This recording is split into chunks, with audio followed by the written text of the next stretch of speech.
West Bengal সত্যি এখন West বেঙ্গলে রূপান্তরিত হয়েছে। যখন বাংলাদেশে হিন্দু নারী লাঞ্ছিতা হয়, ধর্ষিতা হয়, ডেমোগ্রাফি, ডেমোক্রেসি, ডেস্টিনি, তিনটে ডিকে মাথায় রাখতে হবে। 1967 আগে বাঙালি ছিল হচ্ছে পুঁজি, মেধা, ধর্ম, সমস্ত কিছুর শীর্ষে।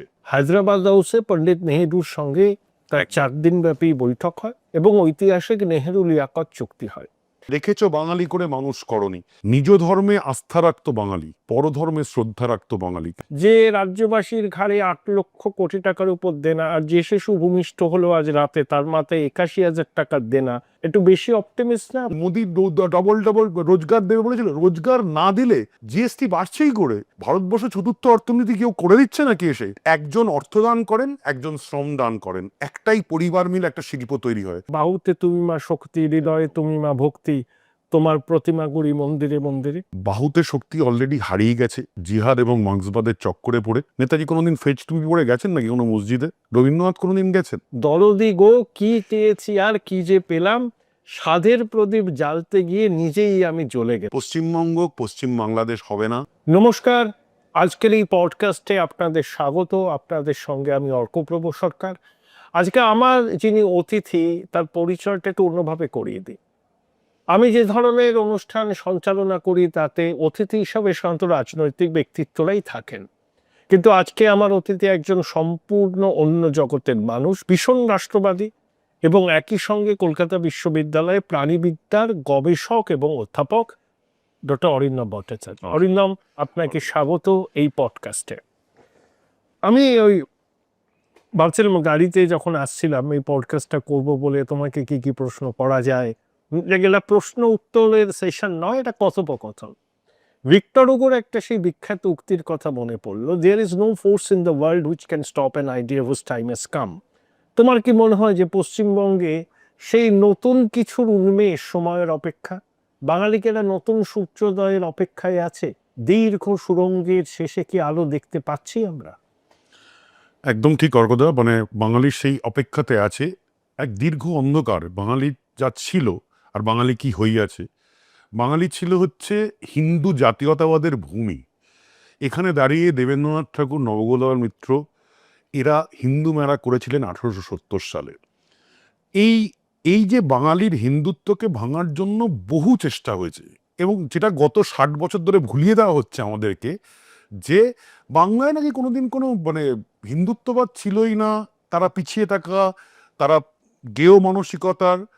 কিন্তু বাংলা আর মহারাষ্ট্রই ছিল হচ্ছে চিরকালীন হিন্দু জাতীয়তাবাদের ভূমি, এবং সেই জায়গাকে নষ্ট করে 1967 থেকে আজকে 2026, এটা 5 দশক, 5 দশক না 6 দশক, 6 দশক, 60 ইয়ার্স। পুঁজির বাঙালি, ব্যবসায়ী বাঙালি, লক্ষ্মী ঠাকুরকে পুজো করা বাঙালি, বিশ্বকর্মাকে পুজো করা বাঙালি, যবে থেকে এই নাস্তিকতা, রাশিয়ান দর্শন থেকে আরম্ভ হয়ে আস্তে আস্তে এখন পশ্চিমবঙ্গকে গ্রাস করছে জিহাদি দর্শন। এই জিনিস বদলাতেই হবে, নইলে ঠিক যেমন করে একদিন বাংলা ভাগ হয়েছিল, আমি সেই উদ্বাস্তু পরিবারের ছেলে, এবং ঠিক একই কারণে হয়েছিল 1935 থেকে 46-এ কথাগুলো বলে যেতেন শ্যামাপ্রসাদ মুখার্জি, নীরদ সিং চৌধুরী, এবং বারবার করে তখনও মানুষ বাঙালি কিছুটা ঘুমিয়ে পড়েছিল, কারণ তখন অবিভক্ত কংগ্রেস বাঙালির শীতঘুমকে ভেঙেছে। বাঙালির শীতঘুম নিশ্চয়ই ভেঙেছে, নইলে একটা হিন্দুত্ববাদের প্রতি গত 10 বছর 7 বছর ধরে এত সন্ত্রাস, এত গুন্ডামি, তারপরেও 38 থেকে 42% মানুষ কিন্তু ভোট দিচ্ছে। এবং এটা হিন্দুত্বের জাগরণ, আমি মনে করি এটা হিন্দুত্বের জাগরণ। সারা ভারতবর্ষের মধ্যে যেমন এই হিন্দুত্বের জাগরণ ঘটেছে, আমরা একটু পূর্বের দিকে বোধহয় সূর্যোদয়টা আমরা জানি, পূর্বের থেকেই সূর্যোদয়টা হয়। এখানে না হলে ওয়েস্ট বেঙ্গল সত্যি এখন ওয়েস্ট বেঙ্গলে রূপান্তরিত হয়েছে। এই ওয়েস্ট আমাদের সরাতে হবে, কারণ 60 বছর ধরে মাইগ্রেশন, মানে যাকে সোজা কথা হলো যে পুঁজির হারিয়ে যাওয়া, শ্রমিকের হারিয়ে যাওয়া, ডান্ডা ঝান্ডা, এই মন্ত্রর মধ্যে দিয়ে আমরা 50 বছর, এবং সেই শুরু হয়েছিল নকশালবাড়ি বিদ্রোহের সময় থেকে 1967 আগে বাঙালি ছিল হচ্ছে পুঁজি, মেধা, ধর্ম, সমস্ত কিছুর শীর্ষে, এবং এই শীর্ষ ছিল আমাদের গর্বের। এবং বারবার করেই বলছি, এটা আমার বলার কিছু নেই, আমরা যাদেরকে অনেক সেকুলার বলে দেখাতে যাই, অনেকভাবে যাদেরকে আমরা নাস্তিকতা বলে দেখাতে চাই, নেতাজি কি ছিলেন? নেতাজি কোনোদিন ফেজ টুপি পরে গেছেন নাকি কোনো মসজিদে? রবীন্দ্রনাথ কোনোদিন গেছেন? নিজ ধর্মে আস্থা রাখত বাঙালি, পরধর্মে শ্রদ্ধা রাখত বাঙালি, কিন্তু পরধর্মকে সাজবার জন্য চেষ্টা করতে হবে না। ছদ্ম জিহাদি সাজা, ছদ্ম নাস্তিক সাজা, এগুলো আমাদের 1967 সাল থেকে চলতে আরম্ভ করলো। তোমার পূর্বপুরুষরা বাবা ঠাকুরদা সব তো বাংলাদেশ থেকেই এসেছে। তারপরে দেখো যখন দেশ স্বাধীন হলো, মানে স্বাধীন বাংলাদেশ গঠিত হলো, তখন সেখানে হিন্দু পপুলেশন ছিল 23%। ঠিক। আজকে সেটা কমতে কমতে 8%-এর কাছে এসে দাঁড়িয়েছে। আমি একটা জিনিস অরিন্দম ভেবে পাই না, যে আমাদের তথাকথিত বুদ্ধিজীবী শ্রেণী, যারা নিজেদের মনে করেন যে তাদের বুদ্ধিমত্তা সবার থেকে আলাদা, তারা যা ভাবেন সেটাই শেষ কথা, যখন বাংলাদেশে হিন্দু নারী লাঞ্ছিতা হয়, ধর্ষিতা হয়, যখন সনাতনীরা তাদের ধর্মাচরণ করতে পারে না, বৈষ্ণবরা কণ্ঠীর মালা ধারণ করতে পারে না, মাতৃশক্তি কপালে সিঁদুর পড়তে পারে না, তখন এই তথাকথিত বিদ্বজনদের এই অদ্ভুত নীরবতার কারণ কি? আবার এরাই সামান্য কিছু ঘটনা যদি এখানে ঘটে, চিৎকার জুড়ে দেয় যে ধর্মনিরপেক্ষতার কাঠামো বিপন্ন হচ্ছে, এখানে সংখ্যালঘুরা বিপন্ন হচ্ছে। এই ডাইকোটমির রহস্যটা কি? এই হচ্ছে আমাদের পতনের কারণ। এই বুদ্ধিজীবী কথাটা শুনলেই আজকাল কিরকম একটা মানে বুদ্ধিজীবী, অনুপ্রেরণা, এই জাতীয় কথাগুলো শুনলে আজকে আমাদের মনে হয় এগুলো আমরা বোধহয় শেষ করে ফেলেছি আমাদের এই কথাগুলোর মাধ্যমে। একটা না, তারা বুদ্ধিজীবী না, তাদের মধ্যে একটাই জিনিস আছে, 1947-এর পরে যারা দেশভাগে পালিয়ে এসেছিল বা এপারেও যে নতুন জাতির উদ্ভব হলো, নতুন বুদ্ধিজীবী। আমরা বুদ্ধিজীবী বলতে যাদেরকে বুঝতাম, তারা রবীন্দ্রনাথ, তারা শরৎচন্দ্র, তারা বঙ্কিমচন্দ্র, আমরা যদি শরদিন্দু মুখোপাধ্যায়, বলাইচাঁদ ব্যানার্জি, এরা প্রত্যেকে হিন্দু দর্শনকে সাপোর্ট করেছেন। আর এই যে 1947-এর পরে যে বঙ্গের বুদ্ধিজীবী কুল তথা কিছুটা বললো ভারতের মধ্যে বোম্বের সিনেমা জগতের মধ্যে কেজিবি জগৎ থেকে টাকা চলতে আরম্ভ করলো, এগুলো তো একটা কারণে হয়েছে। শ্যামাপ্রসাদ মুখার্জি থাকলে এগুলো হতে পারতো না, নীরজ সি চৌধুরী থাকলে হতে পারতো না। এরা সব হিন্দু মহাসভার হয়ে নিজে পশ্চিমবঙ্গ ছিনিয়ে আনতে গেছেন। এই জন্য পশ্চিমবঙ্গ দিবস বলতে, পশ্চিমবঙ্গ 20 জুন 1947 মানে যে পশ্চিমবঙ্গ জন্ম হয়েছে ভারতের আগে, ভারত স্বাধীন হওয়ার আগে। এবং সেইখানে আজকে সমস্ত জ্যোতিবাবু ভোট দিয়েছেন। এবং একসঙ্গে বর্ধমানের রাজা উদয়চাঁদ মেহতাব থেকে আরম্ভ করে কারা কারা আমাদের সমর্থনের সভা করতেন, তাদেরকে বুদ্ধিজীবী বলা চলে না। মেঘনাথ সাহা, সুনীতি চট্টোপাধ্যায়, আরএসপি করে বামফ্রন্টে যায়, যেটা অনুশীলন সমিতির অংশ এবং পুরোপুরিভাবে বামফ্রন্ট বিরোধিতা করা উচিত। এবং এইখানেই সবচেয়ে বড় গলতগুলো করতে আরম্ভ করলো। আমাদের কারা ছিল বুদ্ধিজীবী? বুদ্ধিজীবী ছিলেন এরা: রমেশচন্দ্র মজুমদার, যদুনাথ সরকার, কর্নেল এন.সি. চ্যাটার্জি, সোমনাথ চ্যাটার্জি বাবা এ.সি. চ্যাটার্জি, হিন্দু মহাসভার প্রেসিডেন্ট। তারা গর্বিত ছিলেন হিন্দু বলে, এবং ওই জন্যই তারা লড়াই করে পশ্চিমবঙ্গটুকু রাখতে পেরেছিলেন। পূর্ববঙ্গ আমাদের এত বড়, পশ্চিমবঙ্গ ভাই আপনি কিভাবে দেখবেন আমি জানি না, হিন্দু বাঙালির হোমল্যান্ড, আমি এটা বিশ্বাস করি অন্তর থেকে। এর জন্য আনন্দবাজারের আজকে দেখে অবাক লাগে, আনন্দবাজারের মানে আমার অবাক লাগে প্রফুল্ল সরকারের যে লেখা বিখ্যাত বই ক্ষয়িষ্ণু হিন্দু, এবং আনন্দবাজার অমৃতবাজারের সাংঘাতিকভাবে হিন্দু মহাসভা এবং বঙ্গের কংগ্রেসের সঙ্গে মিলে যে 14টি সভা হয় তাকে সাপোর্ট করেছিল হচ্ছে অমৃতবাজার, আনন্দবাজার। আজকে অবাক হয়ে যাচ্ছি, সেই আনন্দবাজারে আমরা বলে দিচ্ছি বাঙালি যত ডান বাম সব ছিল, সেখানে একটা পোল করা হয়েছিল, তাতে 98.4% বাঙালি হিন্দু, ডান বাম মধ্য নির্বিশেষে বলেছিল, যেটা অর্কতা তুমি বললে, সেটা হচ্ছে এই পশ্চিমবঙ্গ চাই বাঙালি হিন্দুর হোমল্যান্ড হিসেবে। শ্যামাপ্রসাদ শুধু নেতৃত্ব দিয়েছিলেন মতো, কারা কারা সেই সাপোর্টে দাঁড়িয়েছিলেন। আমার এই যে একটা কথা পাবলিক ডিসকোর্সে শুনতে পাই, অনেকেই বলেন, রাজনীতিবিদরা বলেন, কেউ এটার পক্ষে বলেন, কেউ এটার বিপক্ষে বলেন, যে পশ্চিমবঙ্গে ডেমোগ্রাফিক চেঞ্জ হচ্ছে, জনবিন্যাস বদলে যাচ্ছে, এরকম আগামী দিনে এমনও হতে পারে, হয়তো আমরা বুঝতে পারছি না শহর কলকাতায় থেকে, আগামী 4-5 দশক বাদে পশ্চিমবঙ্গে হিন্দুরাই হয়তো সংখ্যালঘুতে পরিণত হবে। তা এই যে এই ন্যারেটিভ, এটা কতটা বাস্তবসম্মত, নাকি এটা ভাওয়ায় ভাসিয়ে দেওয়া হচ্ছে? মানে অর্কদা যেটা দিয়ে বললে, ডেমোগ্রাফি, ডেমোক্রেসি, ডেস্টিনি, 3টে ডিকে মাথায় রাখতে হবে। একবার বাঙালি ডুবেছে, পাঞ্জাব ডুবেছে, বাকি রাজ্যে কোনো ভাগ হয়নি, আমরা উদ্বাস্তু এবং সেই সাংঘাতিক সম্মান হয়ে দেখেছি। সেই একই জিনিস 1980 থেকে ভুয়ো রেশন কার্ডের মাধ্যমে, জালি রেশন কার্ড, ভুয়ো ভোটার কার্ড, ভুয়ো আধার কার্ড, ভুয়ো জমিপত্র, এই চলছে 80 সাল থেকে। তুমি অবাক হয়ে যাবে, 1951 থেকে 61, খুব একটা চেঞ্জ নয়, 61 থেকে 71 চেঞ্জ নয়, আমি বাংলাদেশে হওয়ার পরেও চেঞ্জ নয়। চেঞ্জ কখন হলো? যাদের দরকার হলো সংখ্যালঘুকে ভোটার হিসাবে, যত অনুপ্রবেশ শুরু হলো 80 থেকে 2026 একই চলছে, শুধু পন্থাটা বদলে গেছে। বিভিন্ন এখানকার নেতা, জনপ্রিয় নেতা, বামপন্থী নেতারা উত্তরবঙ্গ থেকে দক্ষিণবঙ্গের নিশ্চিন্তভাবে বর্ডার দিয়ে ঢুকিয়েছেন।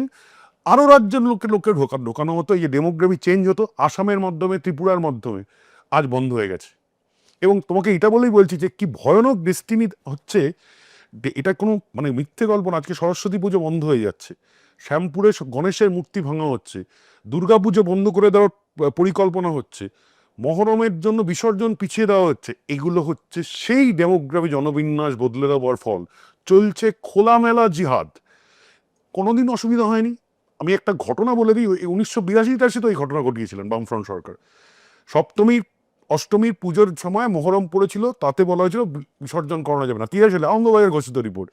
এই জিনিস তখনই সাহস পায় যখন এক ধরনের ভয়ঙ্কর, মানে ওদের মধ্যে একটা জিনিস খুব কমন, মানে আমাদের এখনকার সরকার, আগের বামফ্রন্ট সরকার বা 1950 থেকে, হিন্দু বিদ্বেষ।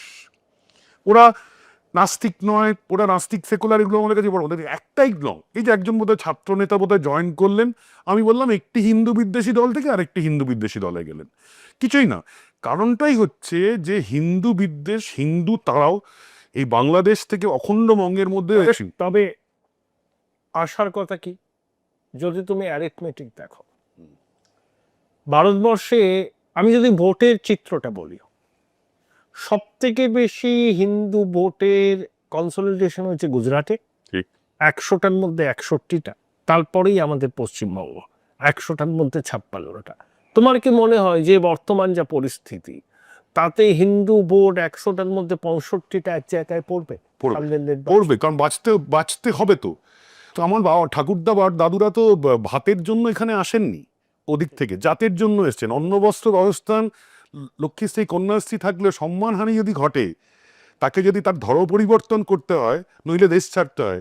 ভুলে যাচ্ছেন বোধহয় সবাই, প্রমোদ দাশগুপ্ত থেকে জ্যোতিবাবু থেকে বুদ্ধদেব ভট্টাচার্য, প্রত্যেকেই ওপার থেকে চলে এসছেন এপারে। কেন থাকতে পারলেন না? পূর্ব পাকিস্তানে, বাংলাদেশে কেন থাকতে পারলেন না? তার মানে আপনারা জানেন জাত বাঁচাতে হবে, নারীর সম্মান বাঁচাতে হবে। যে কোনো জিহাদি পাকিস্তানি জায়গার মধ্যে হিন্দু নারীর সম্মান থাকে না, এবং এই হিন্দু ক্রমশ বাড়বে, কনসলিডেশন হবে। কারণ একদম পরিষ্কার করে দুটো জিনিস, একদম স্ট্যাটিস্টিক্স তুমি নিশ্চয়ই অর্কদা জানো, তাও সবার জানার জন্য বলছি। দুটো পরের বাংলা, পশ্চিমবঙ্গ, বাংলাদেশ। অদ্ভুতভাবে তুমি যেটা বললে, সেখানকার সংখ্যালঘু হয়ে গেল 22% থেকে 8%। আর আমার স্বাধীনতার পরে পশ্চিমবঙ্গে যেখানে ছিল 14% সংখ্যালঘু, তা আজকে 30% ছাড়াতে চলেছে। বোঝাই যাচ্ছে কোথায় সংখ্যালঘু আর কোথায় সংখ্যাঘাঘু। এবং যারা সিএ এর বিরোধিতা করে, আমার মনে হয় তারা বিরোধিতাটা কেন করছে সেটা জানে না। 1950 সালের এপ্রিল মাসে তৎকালীন পাকিস্তানের প্রধানমন্ত্রী লিয়াকত আলী খান দিল্লিতে এসেছিলেন। হায়দ্রাবাদ হাউসে পণ্ডিত নেহেরুর সঙ্গে তার 4 দিনব্যাপী বৈঠক হয় এবং ঐতিহাসিক নেহেরু লিয়াকত চুক্তি হয়। সেই চুক্তিতে অরিন্দম জানো তুমি কি বলা ছিল, তাও আমি জাস্ট একবার রিক্যাপিচুলেট করছি, যে পাকিস্তানে ধর্মীয় সংখ্যালঘুরা সেখানকার সংখ্যাগুরুদের মর্যাদা পাবে, তারা সেনাবাহিনী, জুডিশিয়ারি, সিভিল সার্ভিস সব জায়গায় সুযোগ পাবে, ধর্মাচরণের সুবিধা পাবে। তা সত্ত্বেও পাকিস্তানের কোনো সংখ্যালঘু যদি মনে করে ভারতবর্ষে ফিরতে চায়, ফিরতে পারে, কত সম্পত্তি নিতে পারবে সেসব বলা ছিল। অর্থাৎ ভারতও অঙ্গীকারবদ্ধ ছিল সংখ্যালঘুদের নিরাপত্তা এবং তাদের কি বলবো অধিকারকে প্রতিষ্ঠিত করার ক্ষেত্রে পাকিস্তানে দায়বদ্ধ হয়েছিল। তাহলে স্বাধীনতার পরে অরিন্দম দেখো, প্রথম জনগণনা অনুযায়ী 14% কাছাকাছি, একটু বেশি ছিল মুসলমান জনসংখ্যা। সেটা এখন বেড়ে হয়তো লাস্ট সেন্সাস হলো আরো বাড়বে 24%, 20% তো বটেই। কিন্তু পাকিস্তানে হিন্দুরা যা ছিল এখন হিন্দুরা কোথায়? 1%। পাকিস্তান থেকে বাংলাদেশ হলো 21 থেকে 8। তাহলে নেহেরু লিয়াকাত চুক্তি লেটার অফ স্পিরিটে আমরা মানলাম, পাকিস্তান মানল না। পাকিস্তান ভেঙে সৃষ্টি হওয়া বাংলাদেশও মানল না। যেখানে যে দেশে সংখ্যালঘুদের সংখ্যা বৃদ্ধি হয়, সমাজের সর্বস্তরে তাদের প্রতিনিধিত্ব থাকে, সেখানে সংখ্যালঘুরা কিভাবে নিরাপত্তাহীনতায় ভোগেন, এই ন্যারেটিভ যারা তৈরি করছে তাদের উদ্দেশ্যে তোমার কি বার্তা? তাদের উদ্দেশ্য হচ্ছে দ্বিকোণভাবে ভারত বিরোধিতা, হিন্দু বিরোধিতা, পশ্চিমবঙ্গ বিরোধিতা। কারণ এই অর্কটা বললেন না, নেহেরু লিয়াকত চুক্তির প্রতিবাদেই কিন্তু শ্যামাপ্রসাদ মুখার্জি মন্ত্রিসভা পদত্যাগ করেছিলেন। কারণ উনি জানতেন এই জনবিনিময় করার যে কথাটা বলা হচ্ছে, কি হলো তাতে আমাদের এখান থেকে যারা যারা সংখ্যালঘুরা হয়তো পালিয়ে গেছিল তারা কিন্তু সবাই ফিরে এলো। কারণ তাদের ওখানে কোনোদিনও নোয়াখালী ঘটেনি, তাদের ওখানে বরিশালের দাঙ্গা ঘটেনি। একজন হিন্দু কেউ কিন্তু পূর্ববঙ্গে ফিরে গেল না। অথচ যারা যারা চলে গেছিলেন সংখ্যালঘুরা তারা কিন্তু ফিরে এলেন। এইটাই শ্যামাপ্রসাদ মুখার্জি বুঝতে পেরেছিলেন, এই জিনিস পশ্চিমবঙ্গের মধ্যে এফেক্ট মারাত্মকভাবে করলো। তোমাকে এটা বলে দাও যে দুটো রাজ্যই তো ভাগ হয়েছিল, পাঞ্জাব এবং বঙ্গ। পাঞ্জাবে কিন্তু পারফেক্ট জনবিনিময় হলো, টোটাল এক্সচেঞ্জ। টোটাল 90 লক্ষ হিন্দু শিখ এদিকে এলো, 80 লক্ষ মুসলমান পশ্চিম পাঞ্জাবে চলে গেল। আমাদের এখানে মানে এই জিনিস তো হলোই না, মাঝখান থেকে ওখানে থেকে পুরোপুরি সংখ্যালঘুরা এদিকে চলে এলো, তার সঙ্গে ঘটাতে থাকলো কন্টিনিউয়াস অনুপ্রবেশ। এবং যেহেতু ভাষার একটা সিমিলারিটি, যদিও বাঙালি এবং বাঙালি আমার কাছে সম্পূর্ণ আলাদা, বাঙালি আর বাংলাদেশি ভাষা সম্পূর্ণ আলাদা। কারণ আমাদের ভাষার মধ্যে কোনোদিনও সৈয়দ মুস্তাফা সিরাজ, সৈয়দ মুস্তাফা আলী থেকে আরম্ভ করে আমাদের যত মুসলিম লেখকরা আছেন কোনোদিন ফজর, দুলাভাই, গোস্ত, নাস্তা, পানি এসব কোনোদিন ইউজ করেনি। এই যে ভাষার মধ্যে আরবি আক্রমণ, ভাষাদের মধ্যে ভাষা জিহাদ, ল্যান্ড জিহাদ, আসলে সবসময় বলে অর্কদা আমাদেরকে অনেক সময় এই বুদ্ধিজীবীরা, বামপন্থীরা, যে আমরা খালি হিন্দু মুসলমান করি না। হিন্দু যখন হিন্দুত্ব করেছে বাঙালি না, তখন শিল্পেও স্যার বীরেন মুখার্জি এসছেন, আচার্য প্রফুল্লচন্দ্র রায় হিন্দু মহাসভার কনভেনার ছিলেন, বেঙ্গল কেমিক্যাল করেছিলেন। তখন শিল্প করেছে, স্বাধীনতা সংগ্রাম করেছে, দর্শন করেছে, ইন্ডাস্ট্রি করেছে, সবাই চিকিৎসা করাতে আসতে ন্যাশনাল মেডিকেল কলেজ থেকে মেডিকেল কলেজ, সেখানে তখন শিক্ষায় আসতো কলকাতা বিশ্ববিদ্যালয়ের কাছে পড়তে। আমরা শিক্ষায় সেরা ছিলাম, স্বাস্থ্যে সেরা ছিলাম, কারণ আমরা হিন্দুত্বেও সেরা ছিলাম। হিন্দুত্বই আমার জবের থেকে হিন্দুত্বের পতন ঘটেছে, তবে থেকে শিক্ষা গেছে, স্বাস্থ্য গেছে, শিল্প গেছে, পুঁজি গেছে। যেখানে চাকরি করতে আসতেন যে বঙ্গে, অমিতাভ বচ্চন থেকে রাজ কাপুর, কারণ এইখানেই তারা চাকরি খুঁজতে আসতো। পশ্চিমবঙ্গে ছিল উত্তম সুচিত্রা দেখে আমার মামা কাকারা সুন্দরভাবে দিন কাটাতো টালাউসিতে, কল্যাণীতে বা হাওড়া শিল্পাঞ্চলে চাকরি করে আসতো মরাঠার লোকরা। এখানে কি হলো, ঠিক এইটাকে ভাঙার জন্য চক্রান্ত করা হলো সোভিয়েত ইউনিয়ন কেজিবির মাধ্যমে। লক্ষ লক্ষ মাথা টাকা ঢালা হলো সংস্কৃতি এবং ইয়ের ফিল্ডে, এবং আস্তে আরম্ভ করলো রাশিয়ান দর্শন, চীনা দর্শন, মাওবাদ, নকশালবাড়ি, ভেঙে ফেলো, ডান্ডা ঝান্ডা তাড়িয়ে দাও, হিন্দু বিদ্বেষ শুরু হয়ে গেল। এবং আমাদের সত্যি এটা আমাদের ব্যর্থতা যে শ্যামাপ্রসাদ মুখার্জির হঠাৎ মৃত্যু বা তাকে হত্যা করা কাশ্মীরের বুকে দাঁড়িয়ে, সে লোকটাই তো বলেছিল এক দেশ এক বিধান এক প্রধান এক নিশা।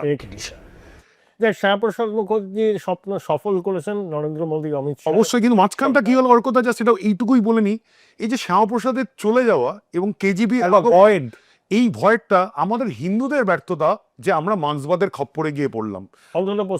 অন্তত পশ্চিমবঙ্গে, সারা ভারতে পারেনি। সারা ভারতে দেখবে তুমি 3টে রাজ্যের মধ্যে ঢুকেছিল তো, তারা দেখবে 3টে রাজ্যতেই কোনো শিল্প হয়নি, শিল্প পালিয়েছে। তুমি যেহেতু একেবারে অধ্যাপনার সঙ্গে যুক্ত, আমার খুব আক্ষেপ হয় অরিন্দম, দেখো এই শিল্প টিল্প তো যুক্তফ্রন্টের সময় থেকে পাত্তারি গোড়াতে শুরু করে, চলছে না, চলবে না, উড়িয়ে দাও। হংকং ব্যাংকে কম্পিউটার ঢুকলো, অতীতের সরকারের সেসব আন্দোলন আমরা জানি, চরম বামপন্থা। কিন্তু তাও একটা শিক্ষার বিষয়টা আমরা গর্ব করতাম, আমাদের মেধা। অবাক লাগে, তুমিও শিক্ষক সন্তান, শিক্ষকের সন্তান, আমিও শিক্ষকের সন্তান। এই যে শিক্ষকদের চাকরিগুলো বিক্রি হলো মাছের বাজারে মাছ কেনার মতো করে, এর অভিঘাত বঙ্গ সমাজে কতটা পড়বে, কতটা তারা আন্দোলিত হয়ে প্রতিবাদের ভাষা খুঁজে নেবে গণতান্ত্রিক পদ্ধতি, নাকি আমার তো কিছু হয়নি ভাই, আমি আর কিছু ভাববো না, আমার সন্তান তো বুঝে ব্যথে আছে। ঠিক একদম ঈশ্বরী পাটনি মনে করিয়ে দিলে আর কি। মাত্র 8% বাঙালি হয়তো আমার তোমার মতো, তারা ছেলে মেয়েকে হয়তো একটি ইংরেজি মিডিয়ামে দিতে পারে। এখনো 92% পশ্চিমবঙ্গের শিক্ষা সরকারি মাধ্যমের উপর ডিপেন্ডেন্ট, এবং সেখানে 25,000 চাকরি চলে যাওয়া, 8,000 স্কুল বন্ধ হয়ে যাওয়া, এই জিনিস গত 15-20 বছরের ফল। এই ঘটনা ঘটছিলই, এই ঘটনা পাঠ্যক্রম বদলেছিল, লেফট ফ্রন্ট গভর্নমেন্ট এসে প্রাচ্য পাশ্চাত্য বদলেছিল, যতগুলো দেশমাতৃকার কথা বলা সেগুলোকে বন্ধ করে দেওয়া হলো, এবং এই শিক্ষার অবনমন ঘটছিল কিন্তু ধ্বংস হয়ে যায়নি। আমরাও হয়তো ওই বামফ্রন্টের সময় পড়াশোনা করেছি, তাদের হিন্দু বিরোধিতা ছিল, কিন্তু শিক্ষার অন্তত কিছুটা মান ছিল। হ্যাঁ, আমরা বারবার করে বলছি 1990 আসের কারণ সময় করে এসএসসি হতো, এ হতো, বলে হতো হতো, এসএসসি হতো, কলেজ সার্ভিস কমিশন হতো, পিএসসি হতো, এবং পরিষ্কার করে এটা বলতে আমার কোনো দ্বিধা নেই, আমি যতই তাদের বিরোধী হই, এটা তারা টাকার বিনিময়ে করত না। এটা আমরা পরিষ্কার করে বলতে, এইরকম দুর্নীতির জায়গা কোনোদিন ছিল না যে আজকে মানে আলুর দরে চিংড়ির দরে পুরনো পত্রিকার মতো করে চাকরি বিক্রি হয়ে গেল। হিন্দু স্কুলের মাস্টারমশাইরা রাস্তায় নেই, রাস্তায় রয়েছে। দেখাচ্ছেন হেডমাস্টার মশাই নেই, মানে এমন স্কুল আছে অরিন্দম যেখানে 10 জন শিক্ষক ছাত্র নেই। এই নেই। দমদমে কয়েকটা স্কুল আছে, আমি কাগজে এবং এই ছাত্ররা ভর্তি হবেন, এবং তোমাকে বলি, আমি সেদিনকে একটা সুন্দর, আবার যেখানে ছাত্র আছে শিক্ষক নেই। তাই তো সুন্দরবনের একটা কলেজে গিয়ে দেখলাম, সত্যি কথা বলছি, মানে এটা সুন্দরবন থেকে নরেন্দ্রপুর কলেজের মধ্যে একই জিনিস এসে পৌঁছাচ্ছে। আমি ভালো কলেজের থেকে একদম প্রত্যন্ত কলেজ বলছি, ফিজিক্স, কেমিস্ট্রি, বিজ্ঞান শাখা, ইংরেজি কোনো জায়গায় ভর্তি হচ্ছে না। ভর্তি নেই।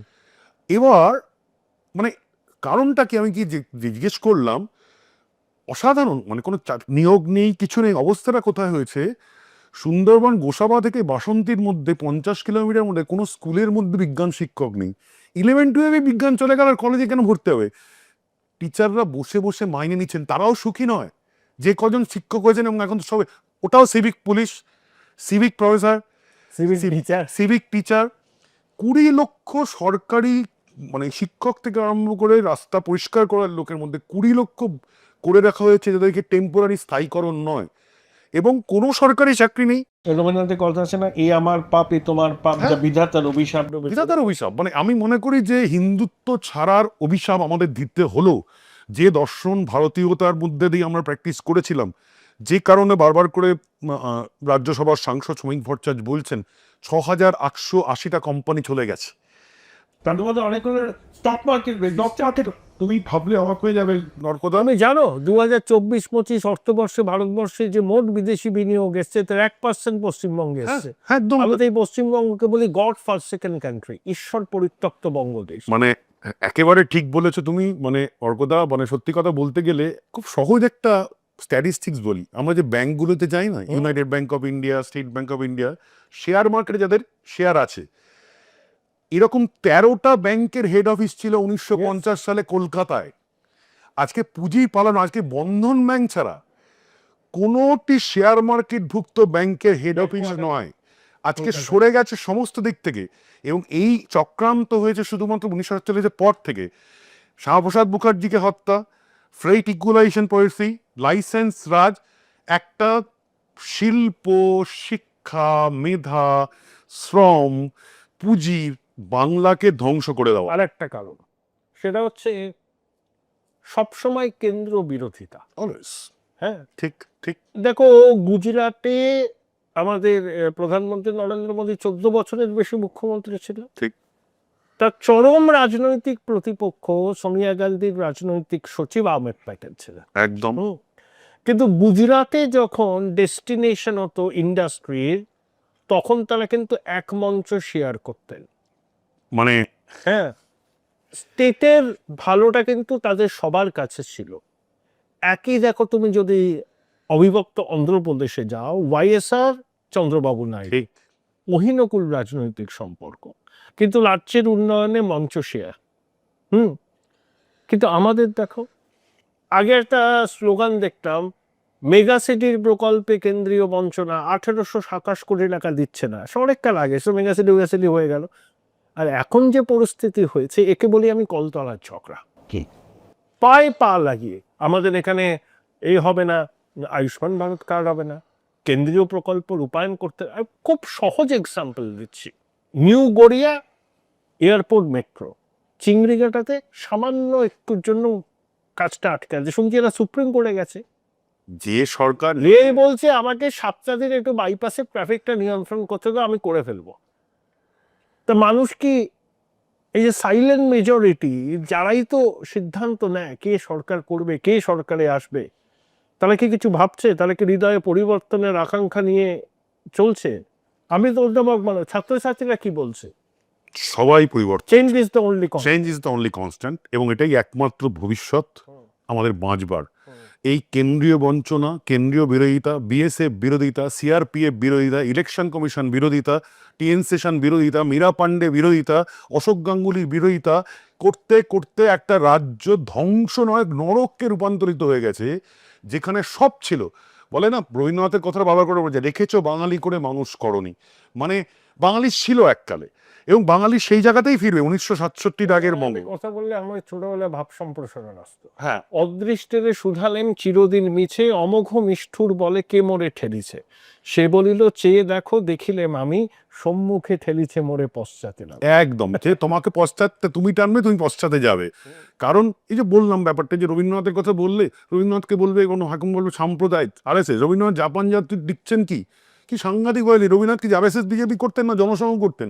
রবীন্দ্রনাথ লিখছেন, কুতুব মিনারের সামনে গিয়ে যখন হিন্দু রাজার মন্দিরের ভেঙে যাওয়া অংশগুলোকে দেখি, বা যখন বিশ্বনাথ মন্দিরের উল্টো দিকে জ্ঞানবাপী মসজিদের মধ্যে দেবদেবীর মূর্তিগুলোকে পাই, তার মধ্যে না দেখি শ্রীকে, না দেখি কল্যাণকে, এ কোনো পূজা নয়, এ কোনো বড় কথা নয়, এই জিনিস সহ্য করা যায়। তাহলে রবীন্দ্রনাথ সাম্প্রদায়িক? রবীন্দ্রনাথ বারবার করে বলছেন যে পৃথিবীতে 2টি ধর্ম আছে, যে ধর্ম নিজেকে পালন করিয়াই ক্ষান্ত হয় নাই, বাকি অন্য সমস্ত ধর্মকে হত্যা করিতে উদ্যত হয়েছে। খ্রিস্টান মিশনারি এবং ইসলামের কথা বলা হয়েছে, আমার কথা নয়, রবীন্দ্রনাথের কথা। এবং এটা বলতে, তার মানে রবীন্দ্রনাথের মধ্যেও সেই হিন্দু ভাবধারা ছিল সাংঘাতিকভাবে। যিনি ব্রাহ্মবাড়ির লোক হয়েও তার মধ্যে হিন্দুত্ব প্র্যাকটিস, কারণ তার বাবা হিন্দু মেলা করে। রবীন্দ্রনাথকে ঘরে বাইরে নিখিলেশের অল্টারিকো বলা হয়, ঠিক, হ্যাঁ ঠিক, আর সন্দীপকে তার বিপ্রতীপে রাখা হয়। ঠিক। কিন্তু ঘরে বাইরেতে রবীন্দ্রনাথ যে মেসেজটা দিয়েছেন সেটা কোথাও সনাতন বিরোধী নন। তিনি ইউনিটি অফ ম্যানের কথা বলেছেন, এবং সন্দীপের যেভাবে দেশের স্বাধীনতা এবং মুক্তির সংগ্রামের ব্রতী হয়েছিল, সেই পথের সঙ্গে নিখিলেশের মানে রবীন্দ্রনাথের ফারাক ছিল, দ্যাটস অল, আর কিছু না। একদম তাই। হ্যাঁ, এটা জানলে খুশি হবে, বা অনেক বাঙালি হয়তো জানে না অর্কদা, তুমি জানো হয়তো, যে রবীন্দ্রনাথ বঙ্গভঙ্গের প্রতি নিজে স্বদেশী ভান্ডার করেছিলেন। সেই বাড়ির মেয়ে সরলা দেবী চৌধুরানী, তিনি বীরাষ্টমী পালন করেন এই বাগবাজারের মাঠে।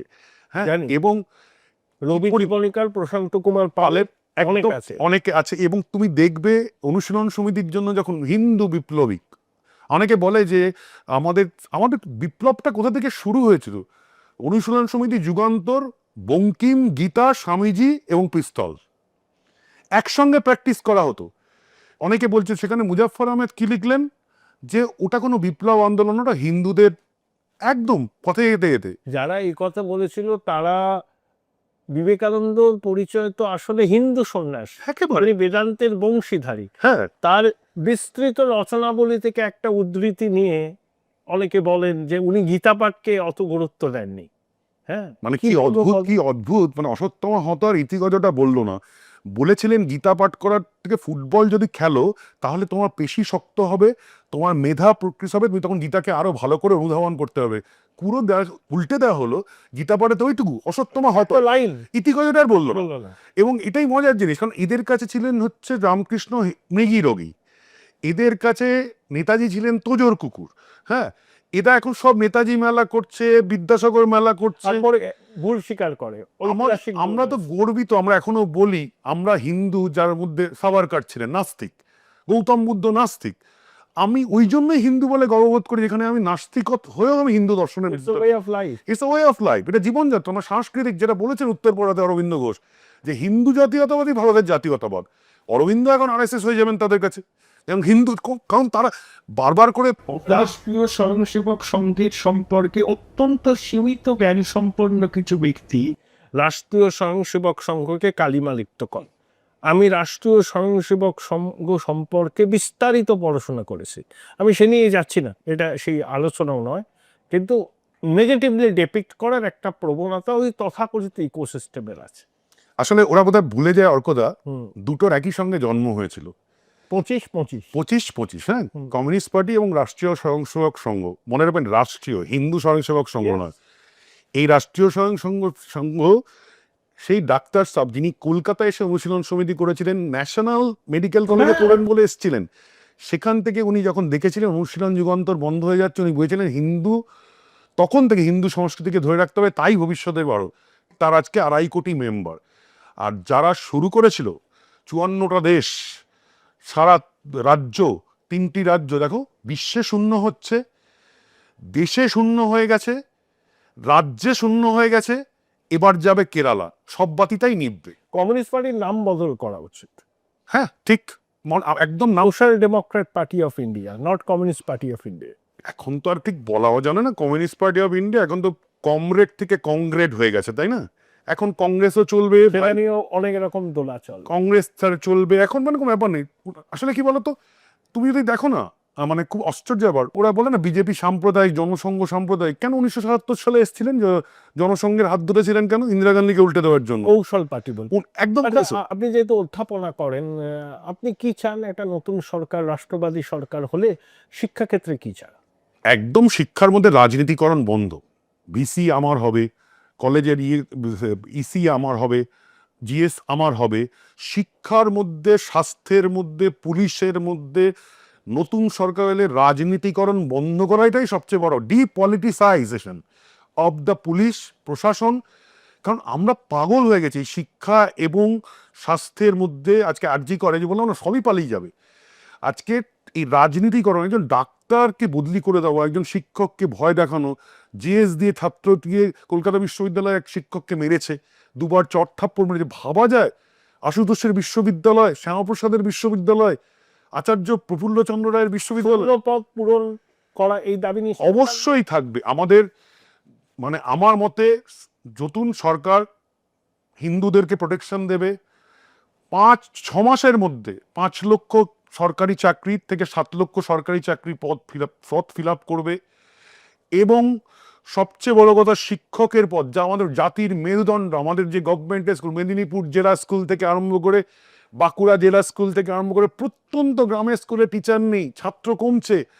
10 বছর 15 বছরের মধ্যে ছেলে দিয়ে চলে যাচ্ছে ট্রেন ধরে মুর্শিদাবাদ থেকে, বীরভূম থেকে, পূর্ব মেদিনীপুর থেকে। যে কোনো হোটেল বয় যাও, ধান রুইতে যাও, কাশ্মীরের আপেল নিতে যাচ্ছেন, কার বাগানে প্রাণের ভয় নেই, কারণ শুধু পেট চলবে না। তার মধ্যে এখন অফিসিয়াল হয়ে গেল যে চাকরি উনি দিতে পারবেন না, কারণ যুবসাথী চালু হয়ে গেছে, বেকার ভাতা। মানে একটা ভাতা ভাওতার সরকার যদি বলা হয়, তাও বোধহয় কম বলা হবে। মানে এই যে আপনি বলেন 5 লক্ষ শূন্যপদ 6 মাসের মধ্যে পূরণ করতে হবে, যে রাজ্যবাসীর ঘাড়ে 8 লক্ষ কোটি টাকার উপর দেনা, আর যে শিশু ভূমিষ্ঠ হলো আজ রাতে তার মাথায় 81,000 টাকার দেনা, একটু বেশি অপটিমিস্ট না? না, আমি 6 মাসের মধ্যে এর মেকানিজমটা কি? কারণ হচ্ছে আমরা আমরা তো ওরকম করে ভাতা দিয়ে নষ্ট করবো না। আমরা ভাতা বলি, আমরা বলেছি অন্নপূর্ণার ভান্ডার নতুন সরকার এলে দেওয়া হবে 3,000 টাকা। আবাসের জন্য 1,20,000 টাকা, সেটার মধ্যে থেকে 25,000 টাকা টাকা দিয়ে দিতে হয়। বিভিন্ন গ্রামে গিয়ে দেখবে 1 তারিখে ভিড়, কারণ সেখানে টাকা জমা করতে হচ্ছে 70-20, 70-30, 60-40 কোনো জায়গায়। এবং এইটা আমরা বলছি কারণ আমরা শিল্প আনবো। আমাদের আজকে হরিয়ানা বা মহারাষ্ট্র দিতে পারে, দেখবে তারা হরিয়ানা সরকার আসাম দেখাচ্ছে কেন? Guwahati is the land of, এখন হয়ে যাচ্ছে নিউ নর্থের ক্যাপিটাল। পাশের উড়িষ্যার ভুবনেশ্বর, বালেশ্বর, গরিব রাজ্য ছিল উড়িষ্যা, অন্ধ্রপ্রদেশে।